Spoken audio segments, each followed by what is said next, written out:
नमस्कार, मैं Mukesh Vishwakarma. Basic chemistry के 8वें वीडियो में आपका स्वागत है दोस्तों। जैसा कि पिछले वीडियो में हमने देखा था इलेक्ट्रॉनिक विन्यास निकालना, उसमें हमारे कुछ क्वेश्चन रह गए थे, उनको अब हम पूरा कर रहे हैं। यहाँ पर हमें कार्बन दिया हुआ है, मैग्नीशियम दिया हुआ है, आर्गन दिया हुआ है। देखिए दोस्तों, इसका इलेक्ट्रॉनिक विन्यास करने के लिए हमें पुराना ये नियम रहेगा हमारा SSP ये वाला पैटर्न दोस्तों हमने पिछले वीडियो में पढ़ लिया है। इसी के आधार पर हम लिखेंगे। चूँकि हमारे पास इलेक्ट्रॉन की संख्या 6 है दोस्तों, सबसे पहले लिखते हैं 1s, ये वाला 1s। चूँकि दोस्तों इलेक्ट्रॉन की क्षमता होती है 2s वाले सब सेल की क्षमता होती है दोस्तों 2 इलेक्ट्रॉन की। मैंने यहाँ 2 इलेक्ट्रॉन लिख दिए हैं।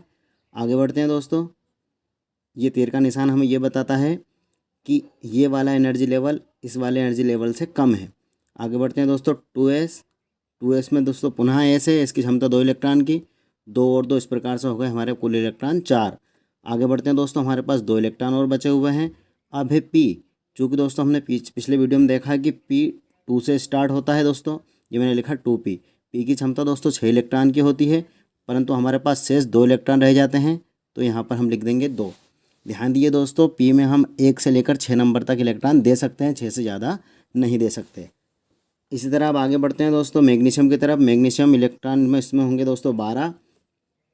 इसी पैटर्न को आगे बढ़ाएंगे। 1s2, 2s2, 2p दोस्तों यहाँ पे लिख देंगे अब 6। 6 और 2 दोस्तों 8 और 2 हो जाते हैं 10। अब हमें मात्र 2 इलेक्ट्रॉन भरना है। आगे नियम की तरफ चलते हैं। s आ रहा है फिर से।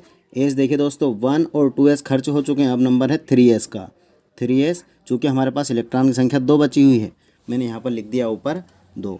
दोस्तों इससे हम ये भी पता कर सकते हैं कि मैग्नीशियम किस ब्लॉक का तत्व है। लास्ट इलेक्ट्रॉन जिस सब सेल में प्रवेश करता है दोस्तों, वहाँ उसी ब्लॉक का तत्व होता है।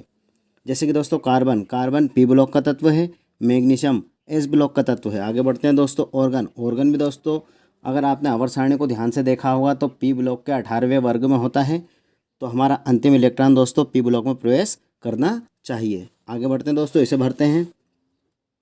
1s2, 2s2। देखिए दोस्तों यहाँ से मैं नियम लिखते जा रहा हूँ। यहाँ पे 2p आएगा, p की क्षमता 6 इलेक्ट्रॉन की है। पुनः दोस्तों s आएगा, यहाँ पे मैंने लिखा 3s, s के ऊपर लिखा मैंने दोस्तों 2। यहाँ तक हो चुका है हमारा। अब लिखेंगे p, चूँकि 2p यहाँ पर है, अब लिखेंगे 3p। p में इलेक्ट्रॉन की संख्या दोस्तों 6 होती है। एक बार काउंट कर लेते हैं। 2 और 2 4 और 6 10, 10 और दोस्तों कितने हो गए 12, 12 और 6 दोस्तों हो गए 18। चूँकि हमें 18 इलेक्ट्रॉन भरने थे, हमारा अंतिम इलेक्ट्रॉन p में प्रवेश कर चुका है।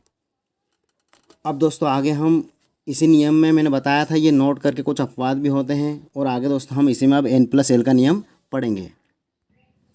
देखिए दोस्तों मैंने लिख दिया है n+l का नियम। दोस्तों इसे बोरबरी का नियम भी कहते हैं।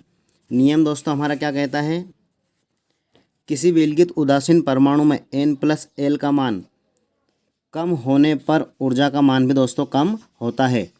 अर्थात इलेक्ट्रॉन पहले उस कक्षक में प्रवेश करते हैं जिसके लिए n+l का मान कम होता है। दोस्तों इस नियम के हिसाब से हम किसी भी तत्व का इलेक्ट्रॉन विन्यास निकाल सकते हैं। जहां दोस्तों n का अर्थ होता है नंबर, दोस्तों नंबर जो हमारे होते हैं 1 2 3 इस प्रकार से, और l का अर्थ होता है दोस्तों द्विआंशी क्वांटम संख्या। दोस्तों नोट करने वाली बात यह है, आपको ये याद रखना है l का मान दोस्तों s के लिए होता है 0, p के लिए होता है 1, d के लिए होता है 2 और f के लिए होता है दोस्तों 3। दोस्तों आप इसे नोट कर लीजिए। आगे बढ़ते हैं अब। जैसे कि दोस्तों इससे पिछले वीडियो में हमने एक परमाणु का स्ट्रक्चर बनाया था दोस्तों इस प्रकार से, मैं उसी स्ट्रक्चर को दोबारा यहाँ पर बना देता हूँ। इसमें आप दोस्तों ध्यान दीजिए, यहाँ पर रहेगा दोस्तों केंद्र, यहाँ पर रहेगा 1s, 2s, 3s, 4s। आगे हमने बनाया था दोस्तों 2p, 3p, 4p। इससे आगे दोस्तों 3d, 4d, और लास्ट हमारा था 4f। हम चाहें तो इस प्रकार से एक और एनर्जी लेवल को भी बना सकते हैं। यहाँ पर हो जाएंगे दोस्तों 5f, 5p, 5d, 5f इस प्रकार से। दोस्तों हमारा क्वेश्चन यह रहता है कि पहले इलेक्ट्रॉन 1s में प्रवेश करता है, फिर 2s में, उसके बाद 2p में, इसके बाद 3s, 3p। अब दोस्तों नियम के अनुसार इलेक्ट्रॉन 3d में प्रवेश करना चाहिए, परंतु इलेक्ट्रॉन 3d में ना जाकर 4s में क्यों जाता है। इस प्रकार का क्वेश्चन दोस्तों बहुत पूछा जाता है। आज इसी क्वेश्चन को हम समझेंगे दोस्तों मैंने पिछले वीडियो में आपको एक तरीका बताया था, SSP, SP, S DPS, DPS, FDPS। ये शब्दों को दोस्तों मैंने पिछले वीडियो में आपको याद करवाया था। आप पुनः इसका रिवीजन कर लीजिए। SSP, SPS, DPS, DPS, इसको अच्छे से दोस्तों आप पढ़ लीजिए। देखिए दोस्तों, यहाँ का एस, ये वाला एस है हमारा, 2S यह रहेगा, 2P यहाँ वाला हो जाता है। आगे बढ़ते हैं 3S।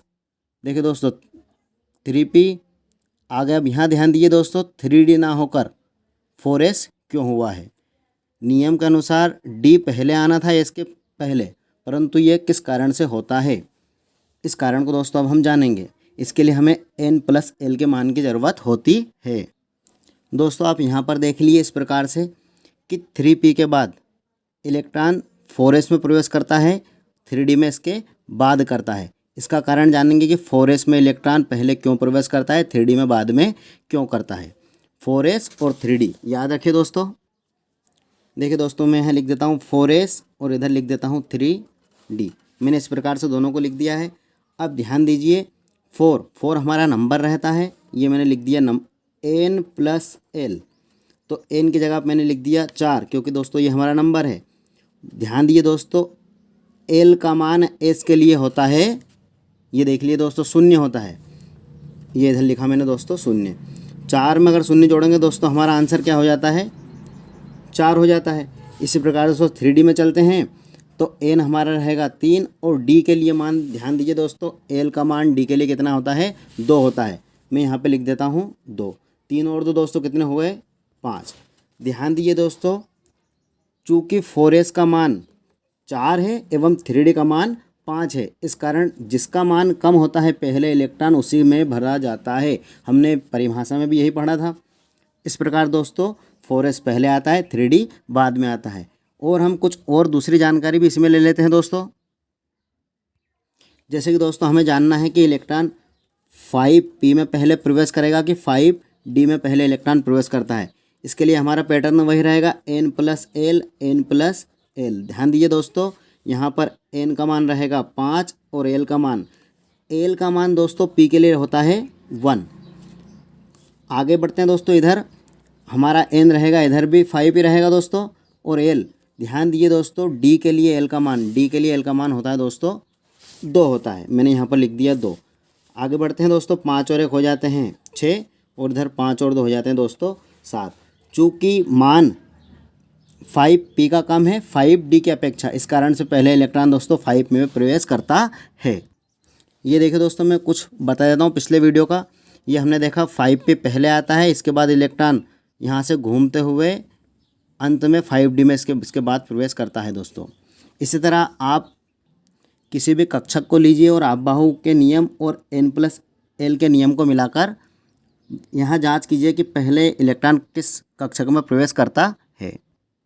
वीडियो दोस्तों अगर आपको पसंद आए तो शेयर, लाइक और सब्सक्राइब कर लीजिए। इस तरह के वीडियो की नोटिफिकेशन आपको मिलती रहेगी। Chemistry bye Mukesh sir channel के माध्यम से दोस्तों मैं 11th और 10th की पूरी केमिस्ट्री को आपको कवर करवा दूंगा। आप मेरे साथ में नोट बनाते जाइए।